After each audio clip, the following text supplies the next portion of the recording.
Eto mga boss, sa lahat ng malapit sa Marina Arcade Dau, yan, sa Pampanga po yan guys, no? Region 3, Pampanga, Marina Arcade Dau. Ayan, 2017 hanggang 2014.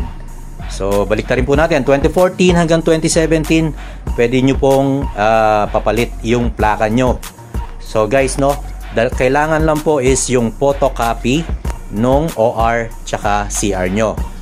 Yan, yun lang po yung dadalhin, photocopy ng OR tsaka ng CR nyo.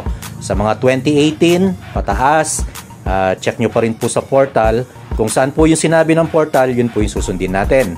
Kung sinabi nilang kunin sa mother file, dun po yung susundin natin.